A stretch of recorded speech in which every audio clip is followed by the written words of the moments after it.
time goes by, steaming something, standing by.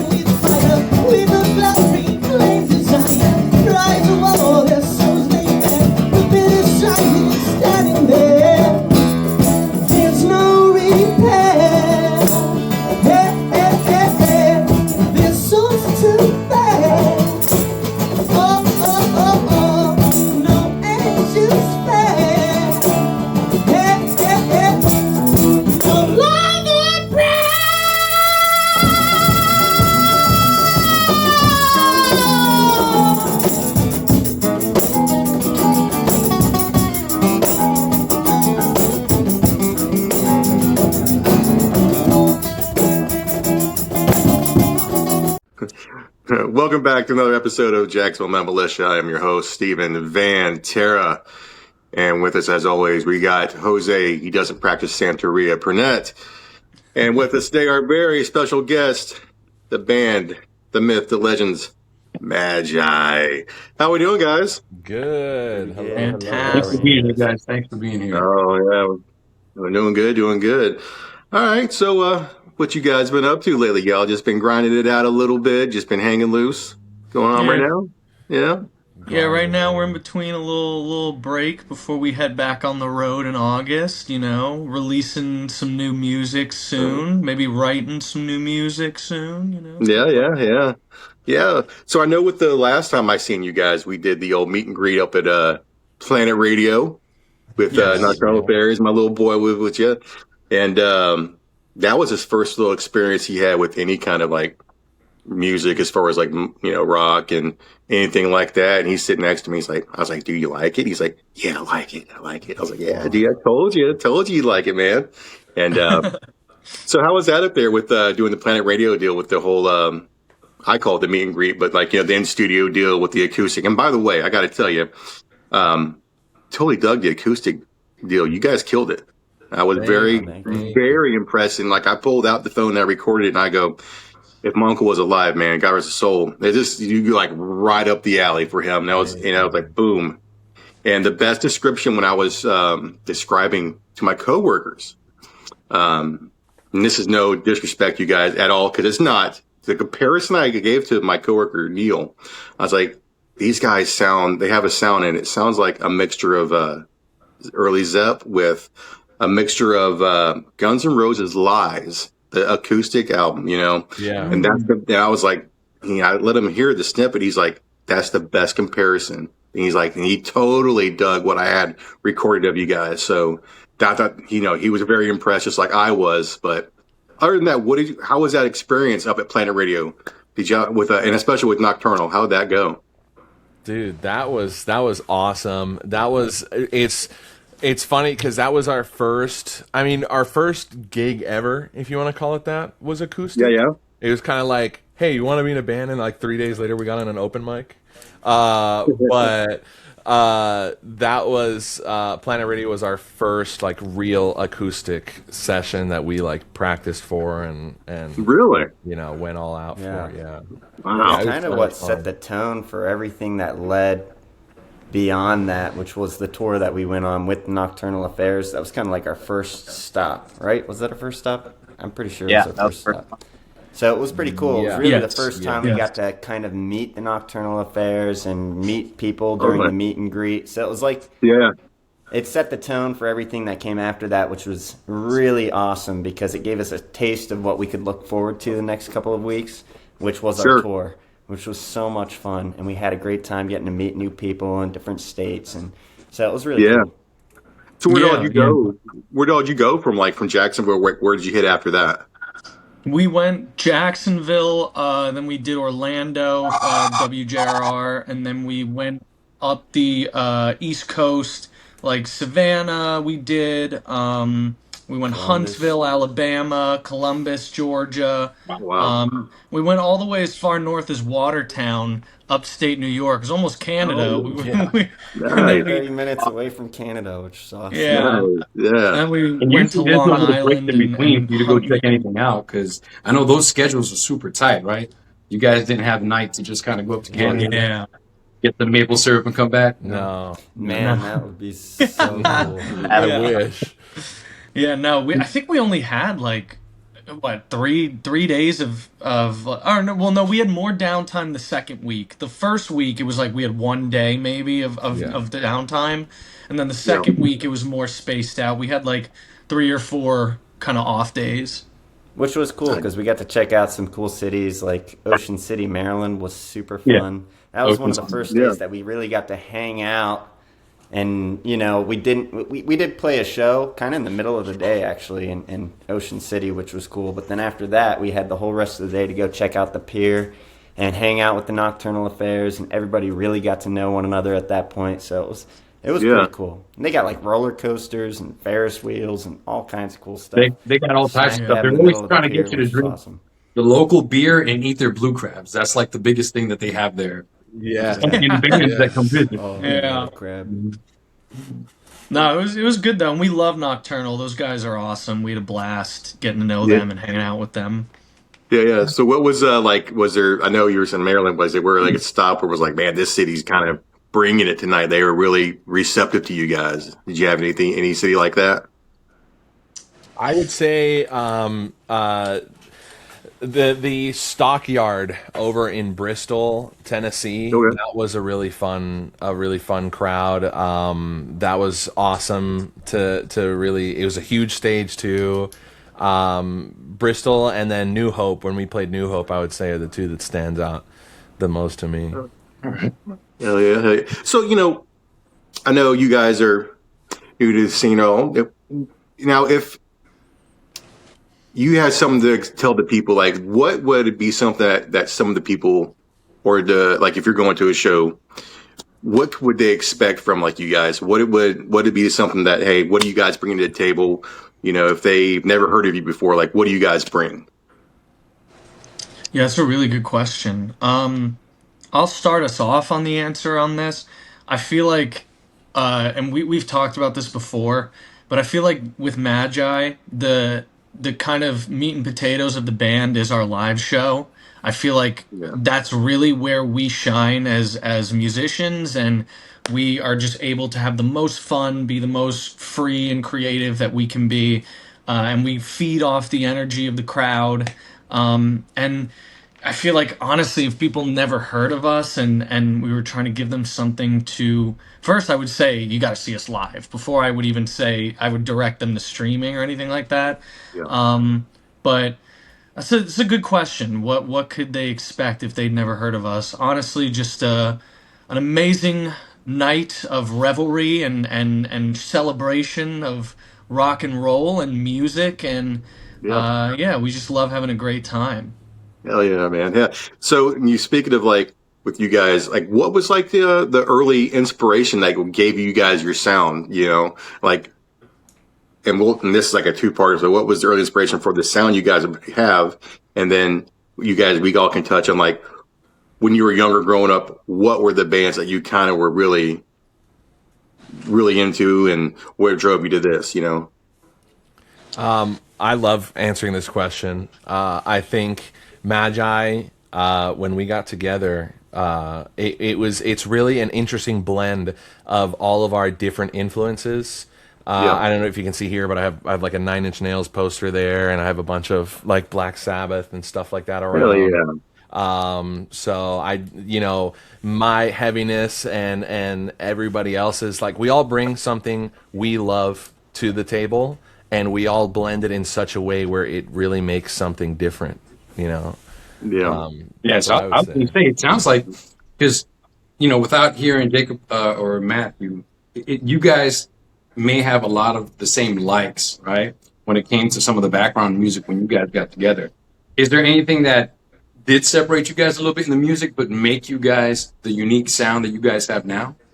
Because I'm hearing Black Sabbath, but I mean, Matthew, did you listen to Black Sabbath or were you listening to something else? I listened to a little bit of Black Sabbath, but really when I was growing up, I was more into the Warped Tour scene. So I was listening to a lot of those heavier, like Of Mice and Men, but then also some pop punk. I'd listen to like Blink-182 and stuff like that. So I was kind of a metalhead, but not to the extent of Louis. I was more so like ripping my Vans and heading out to Warped Tour and watching as many bands as I possibly could. And there would be a wide variety of different sounds. Of course, when I was growing up as a kid, my parents were always blasting 80s music. So we were listening to like Journey and Foreigner and stuff like that. So I would say my music taste is kind of all over. But I think we do share the commonality of Led Zeppelin kind of being all of each of us. That's one of our top favorite bands. Yep. So that kind of was the one that really brought us together and said, hey, we all love this sound. Let's make something beautiful that's inspired by it. So that's kind of my 2 cents. What about you, Jacob? No. Yeah, I mean, you're right on. Zeppelin is definitely the thing that ties us all together. I think that's like a very common band we all love. But personally, I definitely lean more like the Beatles, older stuff like that, 60s stuff. My parents love that, so I listen to that a ton. And then I skip a little bit in the 80s. I don't listen to a lot of 80s stuff. But then in the 90s, all the grunge rock, totally into all that. Oasis, all that stuff.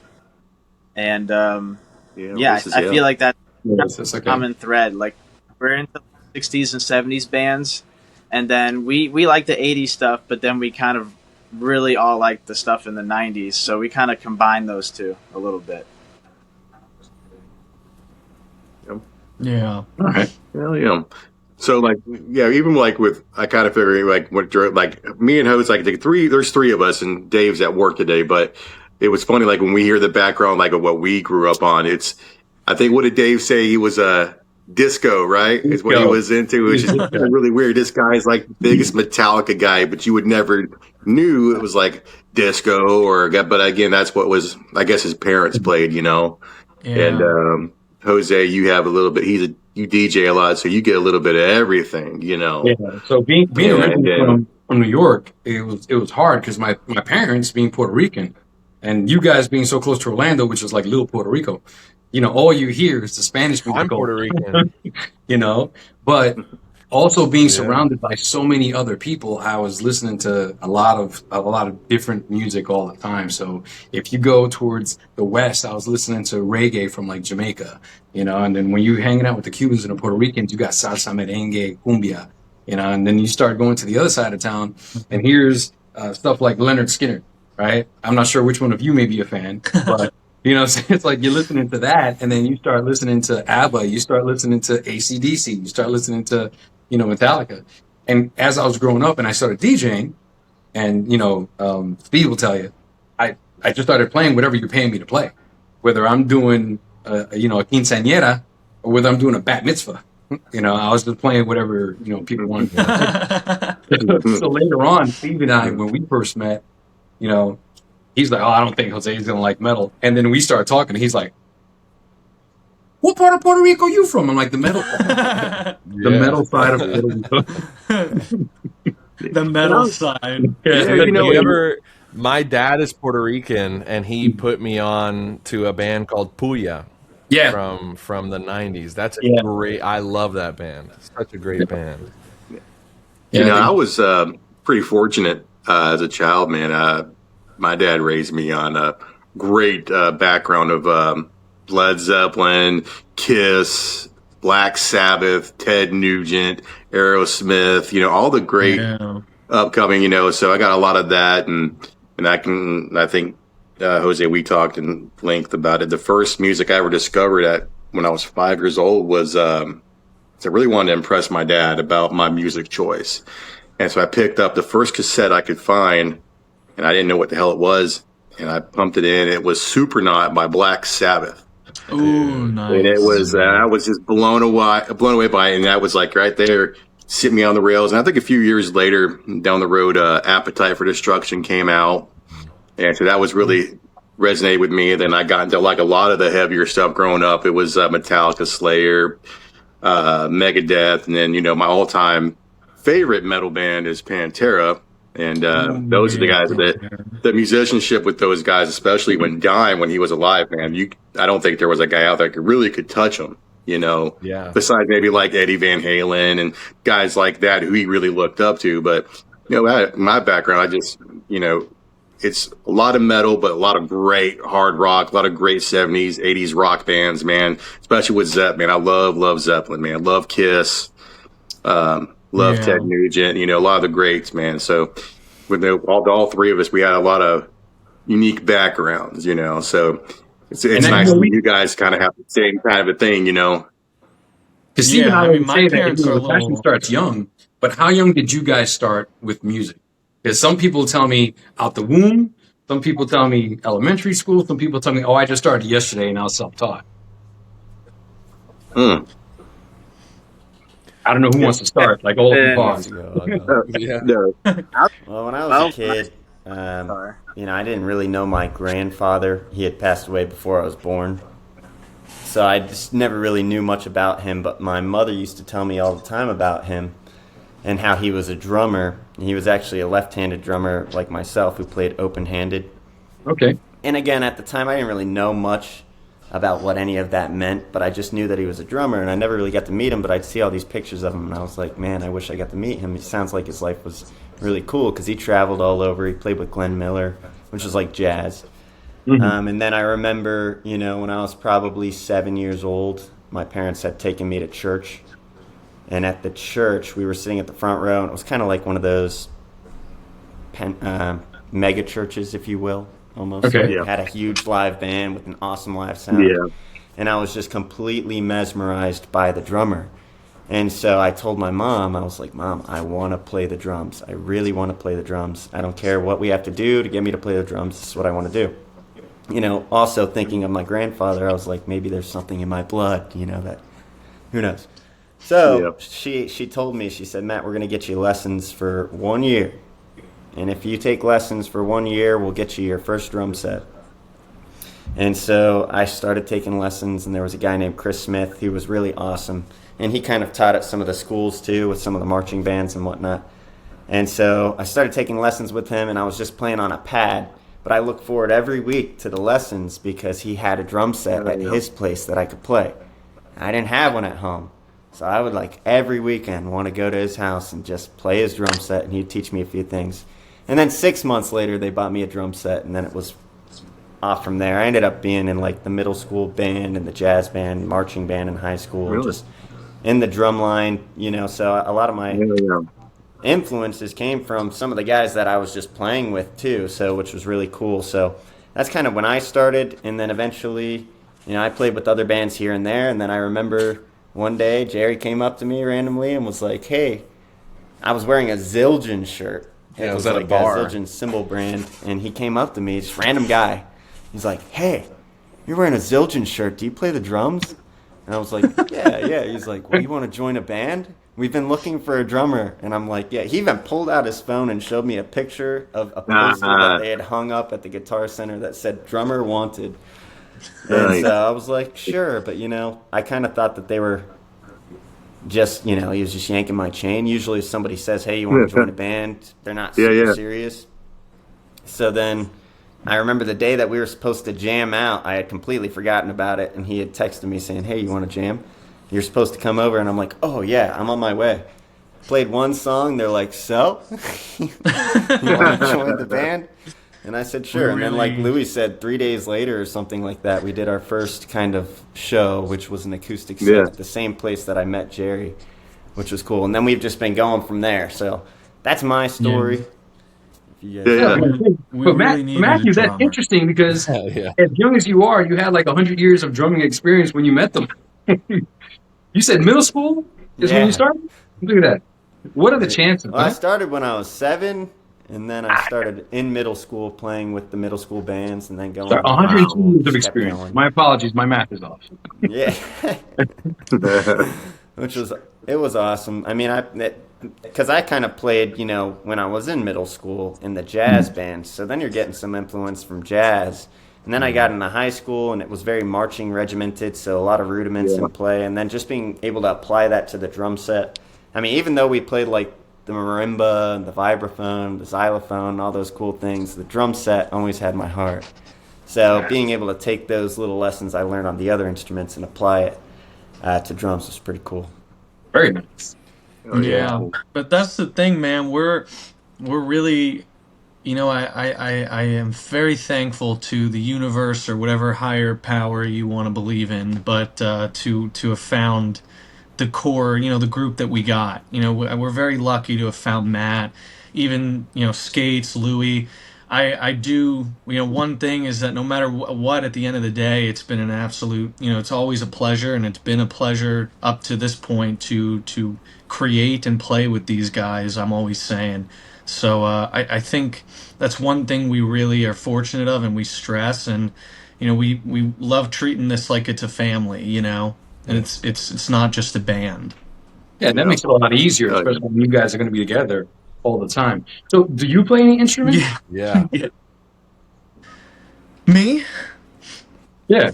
So I come from like a line of singers in my family. I have a pretty diversified but old school kind of influence as well. My parents are a little older, and my dad, like, he put me on to like the Rat Pack, Frank Sinatra, Sammy Davis, Dean Martin, things like that. And then he also loved like Cream and like those early '60s rock bands, even Zepp, Steppenwolf, and then my parents, my mom, sorry, it was more like '80s, and I didn't really get into the '90s because they're a little too old for that. But my grandpa was like a big band singer, kind of like Frank Sinatra. He actually got to sing with Frank, and I have a picture of them, meeting in my room.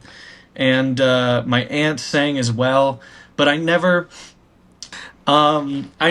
started really taking singing seriously until we formed the band. I initially, first instrument was like violin, but I was always into music and playing instruments. But like Matt, I, at a young age, was just drawn to the drums, and I was a drummer. I was nowhere near as good as him or, dedicated to the craft on the level he was.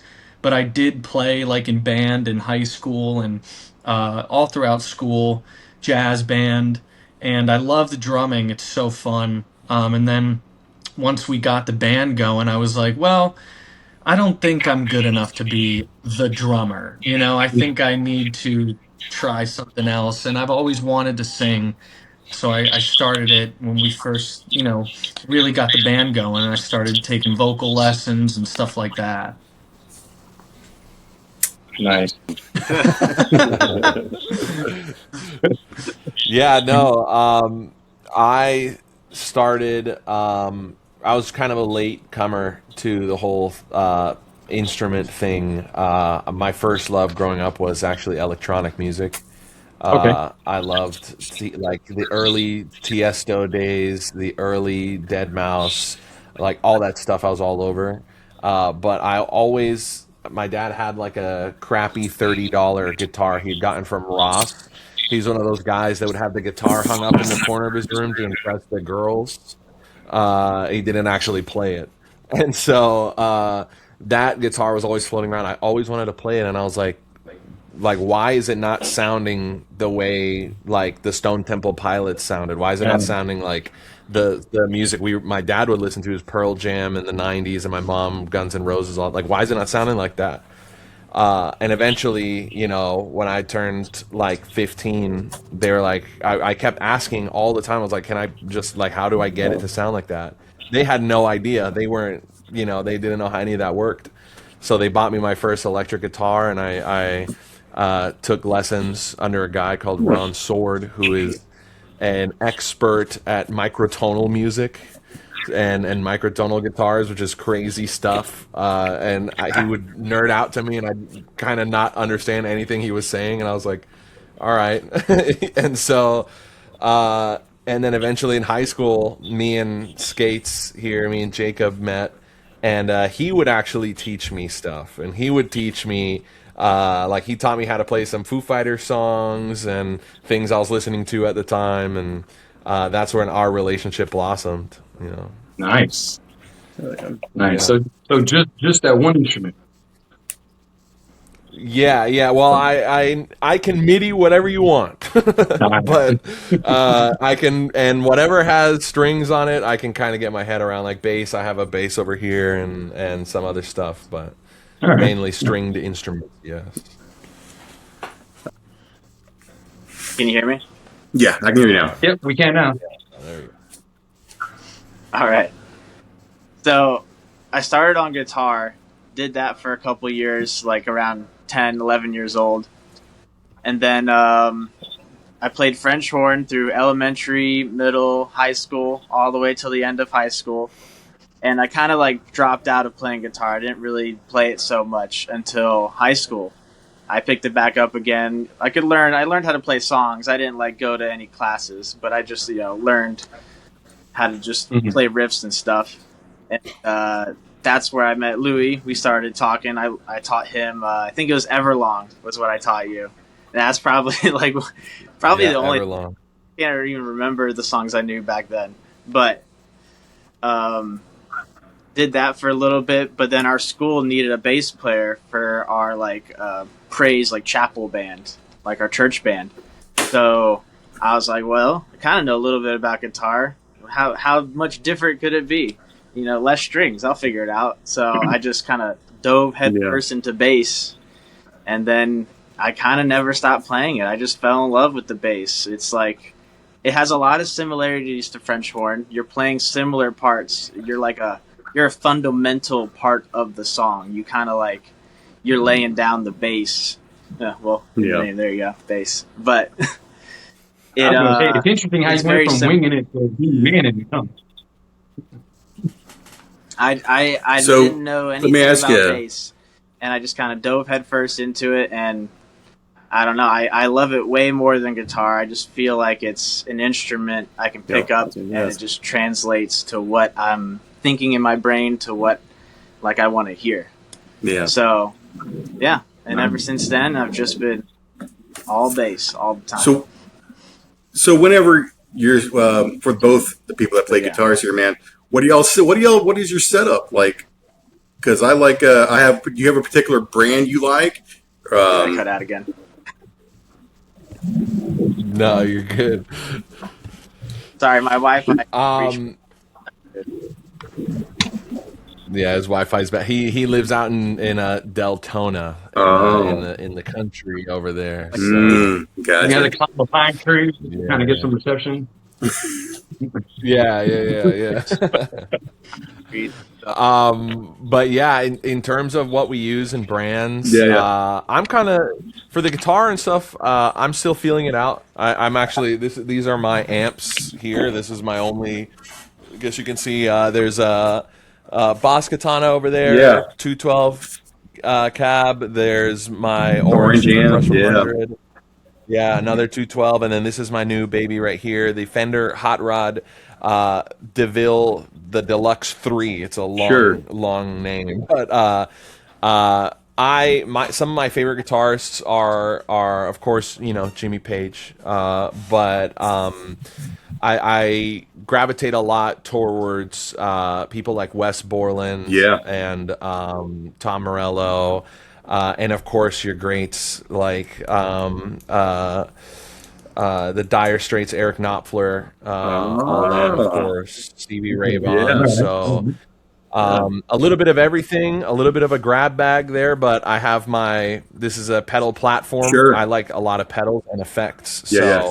I run my pedal board is my thing, so doesn't really I get this one was a great pick because I'm going for more of a Troy Van Leeuwen kind of Queens of the Stone Age, little bit of Black Sabbath, more of a fuzzier, sludgier tone for these tours, and then I'm playing through a Telecaster Deluxe, but I have been looking at some really small boutique guitars that I kind of want to pull out. I like unorthodoxy, so I'm looking for something that's off the beaten trail.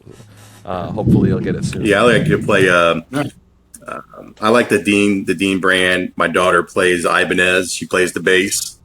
So I Awesome. got her a nasty Ibanez, and I played, like I said, I played Dean.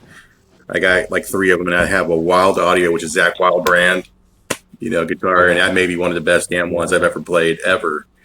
And It's Yeah, awesome. those are great. Yeah. Those are really and I got her a little nice little pedal because she didn't have anything that really was just plugging and playing. I was like, oh, that's pretty cool. So I set her up a pedal, and I got a distortion with a little Crybaby from Hell wah-wah, and I was like, here, let me just hook these up for you.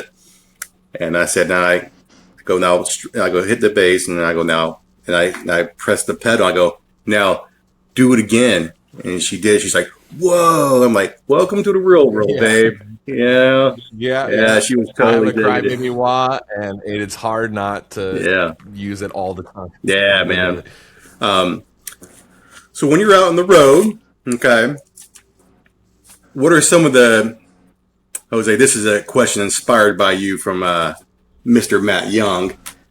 What are some of the things that you do to keep in shape? As for Jose being a overweight Puerto Rican here, and which you're not, what's your diet out on the road, guys? Like, what are some of your favorite snacks out there? Like, what do you guys like to get down on? Dude, it's Honestly, Yeah. This is funny because we just embarked on our first that was our first tour, Yeah. and I was trying to figure it out. I was trying to figure it out as we were going because I'm not in the gym 6 days a week, Yeah. but I do stay active. I feel like I at least am in the gym probably 2 to 3 times a week. I feel like if I'm just not moving, I don't know, if I do nothing all week, I kind of feel bleh. Mm-hmm. So we would be at a Buc-ee's or something, or Loves. some Loves, and they'd have a little patch of fake grass. I would just get on the floor and start doing push-ups or something like that. I was like, I gotta do something. I'm not even going to tell you what I that grass should is run for. more. It's probably for dog crap. I gotta be honest. It's okay. I wash my hands after. At the least, I have to a ask. lot of sandwiches. What was the craft services like? Did they have craft services for you every time you went on when you went different places on tour, or did you guys have to kind of fend for yourself? Because I'm not sure on most tours. I've had to. No. Oh. Jose. You kicked Jose. Out of here, Jack. Go. Ah! Jose, did your neighbor kill your internet real quick? No, it's funny because they wanted me to accept him to come in. I hit accept and it kicked me out. Like what? He can lean over and let because he must have hit the button. And when I went to go let him in, it was like, bye. Excuse me. But what I was saying was craft services is usually there, and they tend to have a small spread with juices and coffees and waters and stuff like that. But now, were you picking off of that, or would you rather go get your own food somewhere else? We had lot one of pizza venue that night. we played at where the lady in the back kitchen for the knock there was a couple of us. There were 3 bands that night. And she had prepared spaghetti for all the bands. So there was a restaurant there and people could order food, but if you played in the band, she just had a ginormous batch of spaghetti, which was pretty awesome. So she was just handing that out to all of us. Hell yeah. Yeah, it was in Bristol. Yeah, that was in Bristol, Bristol, which was yeah. awesome, which was right next to the racetrack, too, which was really cool. So that was cool. And then for the most part, we were kind of fending for ourselves. Like Jerry said, we would stop from place to place, and we'd had to sleep at a lot of Love's gas stations, like you mentioned. Yeah. So I remember Love for Love's. me, I had this chicken and cheese quesadilla wrap. And every time we'd go to a Love's, I'd find that stand that had all the chicken and cheese quesadillas. I'd eat 7 of them. And then I found out you could get an app and you could get points. So I was like, man, every time I eat one of these, I get more points. So I just kept ordering more and more and more and more. Hell yeah. Which is pretty cool. And It then on honestly the kind of bus- depends. Oh, sorry, man. I was going to say on the bus, we had snacks and we had sandwich meats and stuff like that. Yeah. So I remember one of the nights everybody was kind of hungry. It's like 2 a.m. We're on the road. We're not moving, or we're not stopping anywhere anytime soon. So everybody wanted sandwiches. So I was sitting there in our little counter space there with some bread, and then I'd fall over this way, and then I'd fall over this way, which was pretty fun. But we eventually got the sandwiches done, trying to get mayo on there, and you're hitting your head up against the bed, which was pretty fun. But in my defense, I feel like the sandwiches were pretty good, wouldn't you say? It was good. They were. Don't ask about the butter. Matt and our tour manager were having a sandwich off, see who had the best sandwich.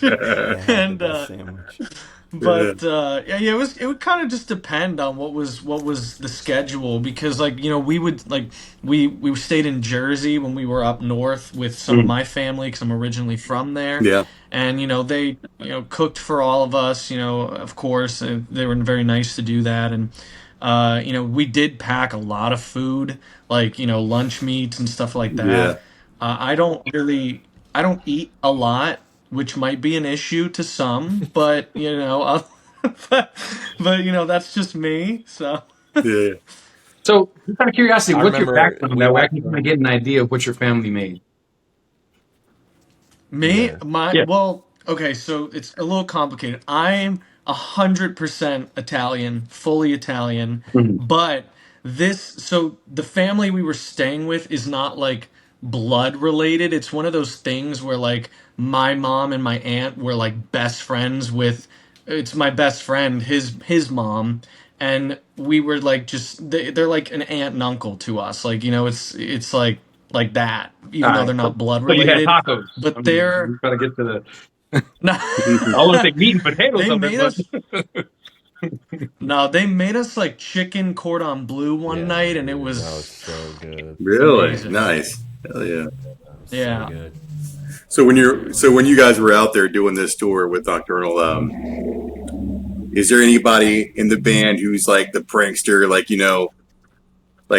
somebody will have some firecrackers while they're sleeping, set them off in their lap or something, or doing something kind of funny to kind of get these guys going, stir them up a bit? I feel like we're all. Okay. Yeah. But I think I would often have conversations with Matt about how can we mess with everybody every time. Matt bought these, the poppets where you just throw them and they just crack. These tiny little things. Yeah. He bought ones that were this big. They were huge, and they sounded like they were so loud. It was so bad. Yeah. What was the one day? I don't even know if it was on the. I think it was in Long Island where you called my name, and then I looked at you and you threw them by my feet, and I screamed. And no one recorded it. No one had this on video. No, it was just fun. I remember You'll get we it on bought the them next at some one, don't random worry. gas station in the middle of nowhere. Watch. The second go around gets better and better and better. Yeah, we'll record it. Yeah. So I know we had talked in the very beginning about you were mentioning maybe writing some music and anything like that. I know you've got Highway Blues out there. And I know you guys have maybe an album that's going to be coming out where you're going to put everything that's together. So something that we can give the fans to look forward to. Yeah. So we have hey, if you're a fan of Magi, right now is a very exciting time to be a fan of Magi because we have a song. It has not been announced yet, so listeners of this interview, prepare your ears. Yes. We have a new song coming out on July 31st, so shortly 2 weeks from now. It's our song "Child of the Sun." It was the first song we wrote as a band. And then we have one more song coming out by the end of the summer, and then we're going to drop an EP. And we have 15 songs that are we're going to release. Wow. And we're going to split that up between 3 EPs. And once all those EPs are out, we're going to put it on a big album to release. We got a lot of exciting stuff, and then also show-wise too, we have a huge show August 8th at the House of Blues right here in Disney Springs. Yeah, I've seen Orlando. that. Yeah. That's awesome. That is super awesome. And the 19th, you have one, right? Yeah, we're super stoked. Yeah. And then I think, what was it, August 19th? You have Sorry, another one? I didn't quite catch that. The August 19th date? I thought I saw August something. Check your We road out. might, yeah. We might have something August 19th. I don't, off the top of my head, I'm not familiar, but Yeah. definitely. Oh, wait. I think we hit the road August 19th. We're going on tour. Yeah, so I think when I looked at Yeah, it, you guys we had a county fair on August 19th. Yes, yeah. Kenosha. That's right. Kenosha. That's right. We're gonna be in Kenosha at the Kenosha Fair. We're Yeah. super And then excited the for that, very too. next We're gonna hit day, out you guys are Midwest. going to fly over to Steve's house, and you guys are going to do a set over there for us, which is going to be amazing. The food's going to be provided by Steve. Yeah. He's going to be smoking a whole bunch of meat, so I hope you guys are carnivores. Yeah, I am a award-winning barbecue chef, by the way. That's what I used to do for a few years before I. What? Yeah. Back to back, awesome. grand That's champion barbecue. crazy. Yeah, for sure. Man. I actually just picked. Yeah, I actually we're just gonna- picked up we're gonna a hold brand you new to that. smoker. I got a 6 foot long, 6 foot tall smoker, competition smoker to my right over here, and I just picked up a new Lazy Boy smoker. It's a pellet smoker. Because the wood burner, man, you got to really maintain and keep your eyes on, make sure to keep temp. After a while, with the pellet, it's just kind of like you kind of set it and forget it kind of thing. So Yeah. I still got to burn this sucker in, which I've been real lazy about. I'm not gonna lie, but I've being me and Jose being night shifters, and I work at a trauma one hospital. I've been kind of whatever rest I can get. It's kind of taking more precedent right now. So Yeah. That's awesome. Sounds like you got a lot of really cool side things that you do. yeah, man. I used I to. told him I used to. needs to Besides cook. this, What's he got? Besides this, what? Jose, hold on. What were you about to say, buddy? What? Say it again, Jose. I said, you don't need to sleep. You just need to cook. What's the matter with you? You make amazing you food. got Chan. You are You got the unbelievable. best chef at the house, man. Chan, listen, Chan's Cambodian cooking, brother. I'd be over there every day.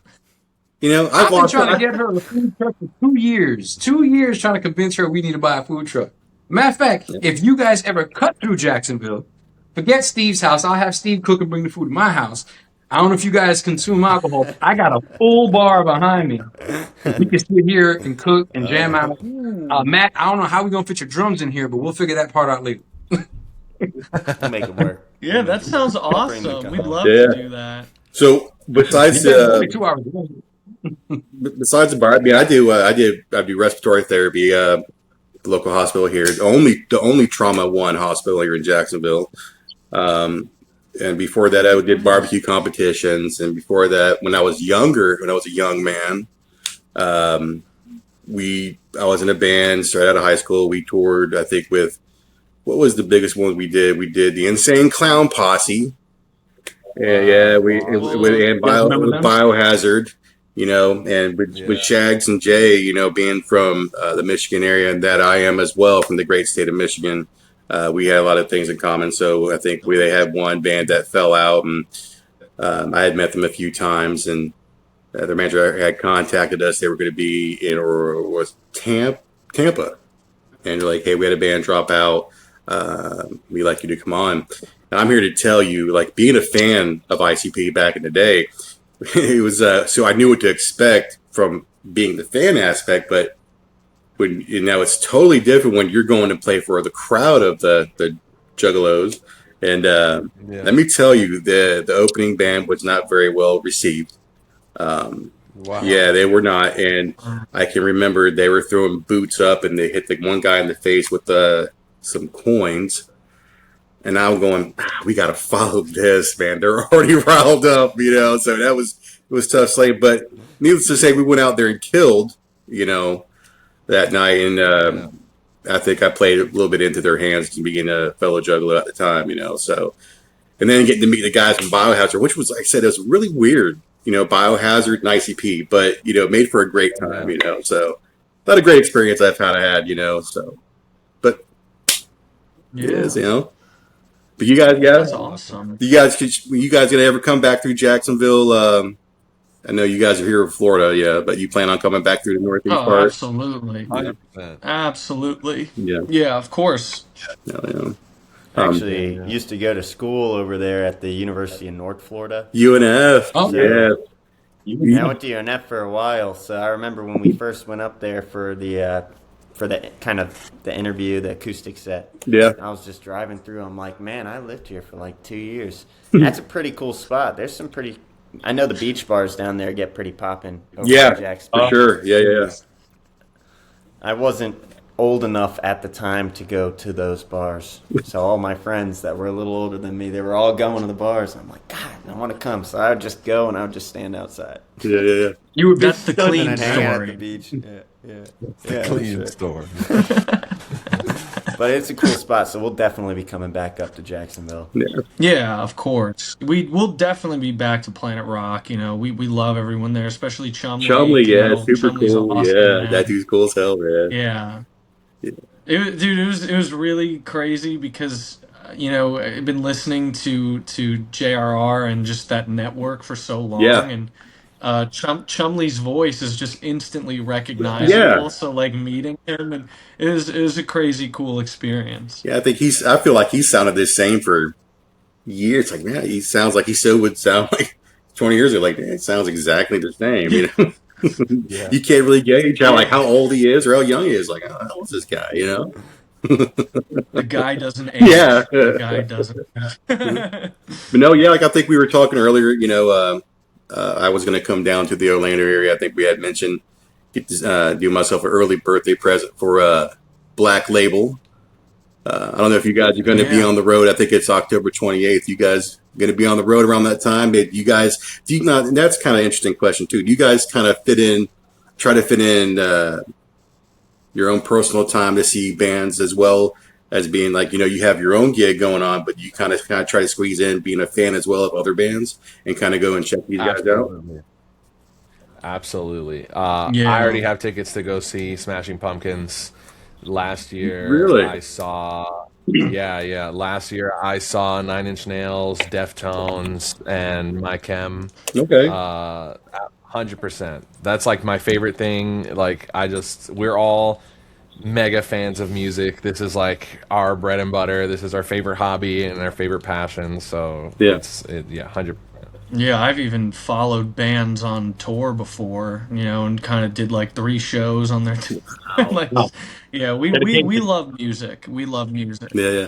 Yeah. Yeah. Dedication. Yeah. Yeah. dedication. And I think that's what it's all about. I think you had mentioned you guys went to Rockville too. Yeah. We Matt and I saw Jason Bonham at Rockville. So you went to the was first real date. So yeah, so we went to that one too. So I know, yeah. Yeah, I was That was screaming awesome. my heart out to the singer. I don't know the singer of the band in Jason Yeah. Bonham, but he was killing Yeah, it. he was killing doing a it. great job. Yeah. Yeah. What bands did you Yeah. wind up seeing that day? You know what I'm asking? We saw that one. I wanted to see Castle Rat Yeah. so badly, but I blame my sister. We got there late, you know. We were in line. Literally, I was in line yeah. to like We were pick hearing up them from the line. Yeah, and I was hearing the show from the line, and I just had to shed a tear going down my face. Mm. But we saw them. Wanted to Alice see Cooper. we saw Alice Cooper. That was awesome. Wanted to see the Paradox Band as well. I believe they played that day, but there's a buddy of Louis, and I believe U2 skates, and he's in the Paradox, and they're doing some cool stuff. Obviously, they're doing some great stuff, but. Who else did we see that day? We saw Guns N' Roses. We saw Stain. Oh, How were they? yeah, I see. Nine Kills. I wanted to see Guns N' Roses so bad. Growing up, that was my favorite band as a child. And my daughter had severe heat exhaustion, so I wound up carrying her out of there right when Cooper was coming on, Alice Cooper.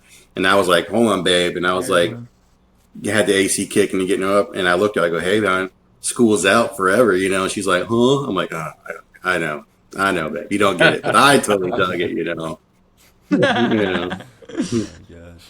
You know. Yeah, we ended up seeing Guns N' Roses. We were on the Ferris wheel. For Oh, their man. set. So we were like That's at so the awesome. top. Yeah. Yeah, it was a great time. I love Rockville, Yeah. man. That is such a great event. That's Danny Willman puts that on, I Yes, believe, as absolutely. well. Yeah. I think they said to Yeah. us they're gonna get us the media passes this coming one. We got in late on it, so I was talking with them, so we're gonna get Nice. on that. Yeah. Did you happen Yeah, to see Will. old Zach Wild out there when you were playing, or when you're out there at Rockville? Yeah, we did. I forget what day Zach That was was the there, very but I first remember. day. Yeah. Okay, yeah, we did see him. We did see him. Cause I, like we got there kind of late, Mhm. and I remember seeing from afar. I didn't know Black Label was playing Rockville, Yeah. but I just see Zach Wild from Yeah. afar, and I'm like, that has to be Zach Wild. There's no other person that could be Yeah. than Yeah. Zach Wild. Yeah. We've But seen yeah, he's we've seen a Monomarth. That was one of the bands I really wanted to see. A Monomarth. We happened to catch Fozzy, which that was interesting. But I think he was having oh some. That yeah. was they were having some technical issues. But other than that, I think he did pretty well.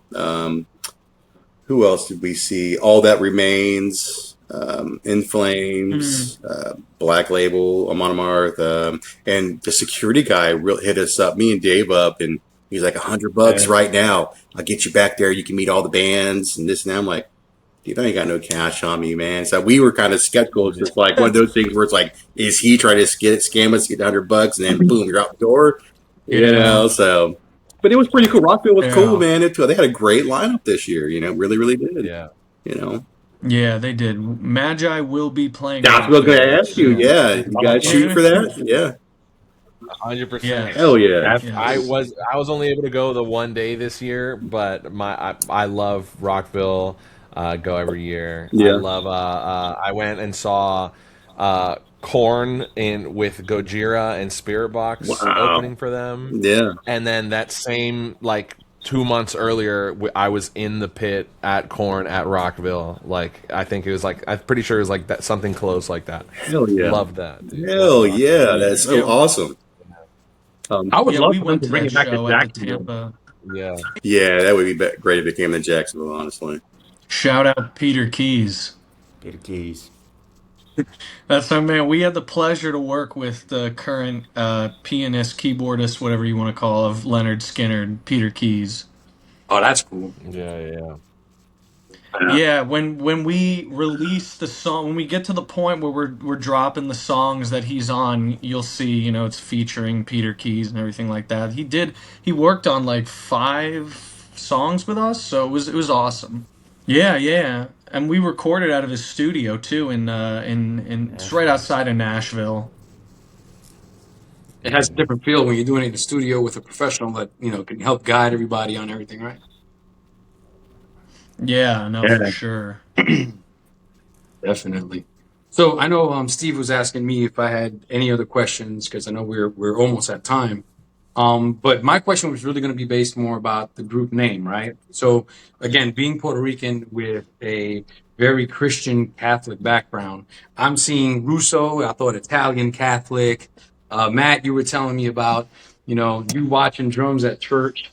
Jacob, you look like Jesus, kind of, sort of. So I'm kind of going with and Lewis, you said you're half Puerto Rican. Doesn't Jacob look like he would have followed him back in the day? So when I see and I think in Latin terms, I think the Three Kings. But where did you guys come up with the name? Where did it come from? Because I could be dead wrong. No, so it's actually funny you bring that up, because yes, it's kind of 2 ways. The original way we came up with it is because we are from Orlando, the Orlando area, and we're very proud. And what's one thing everyone knows Orlando for is their hospitality and theme parks. Yeah. So we're big fans of Universal Studios, the theme park. We all go. Matt And the I. movies. And the movies. Yeah. Matt and I think you do too, Louis, have a pass to Universal. And one of our favorite rides is the Mummy, and based off the movie, of course.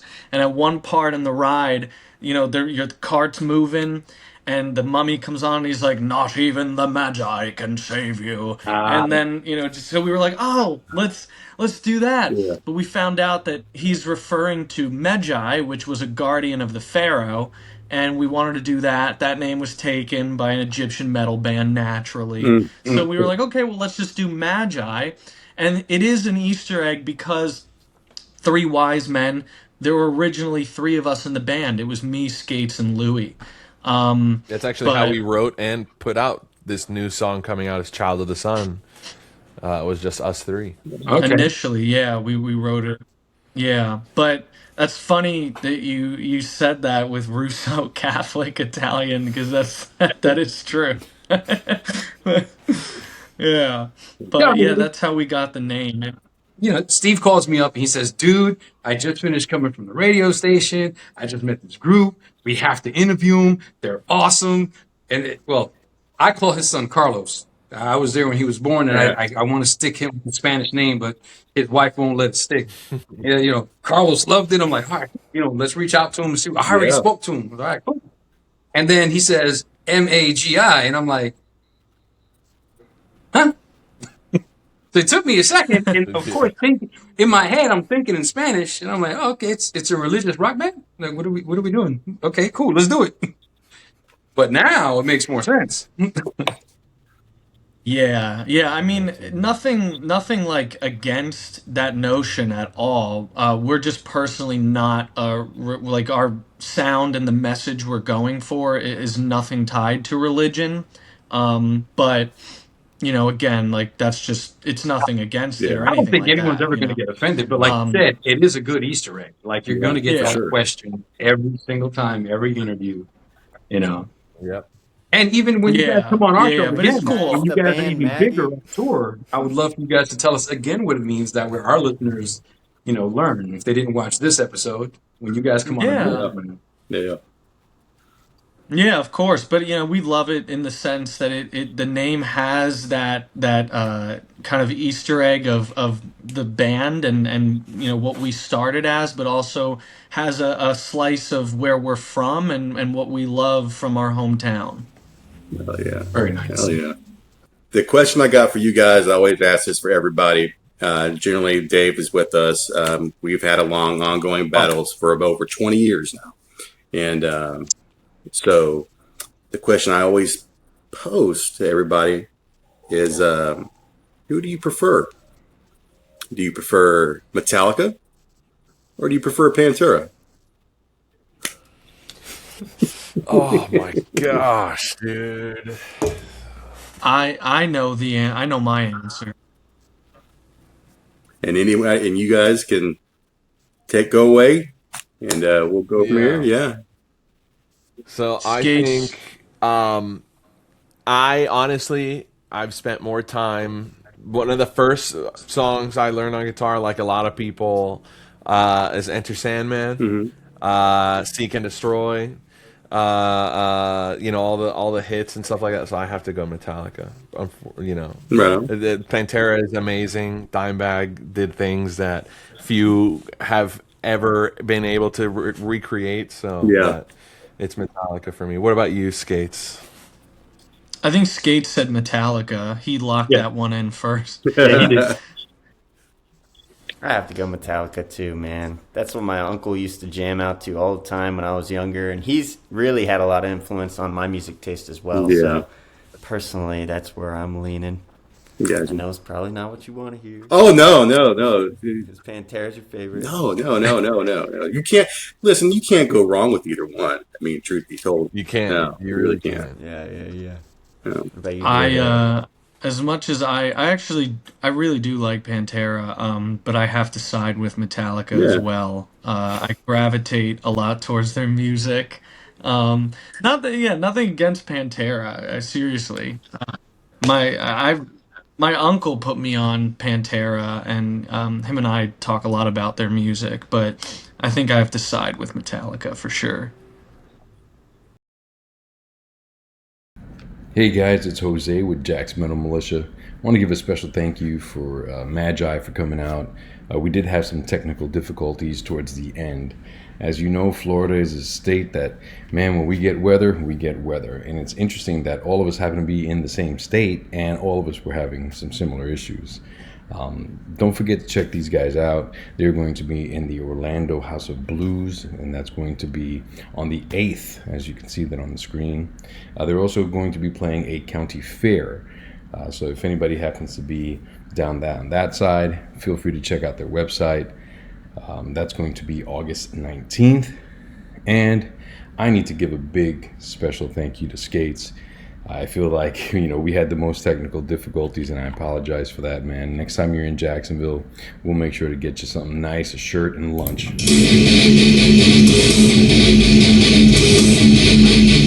Let's go!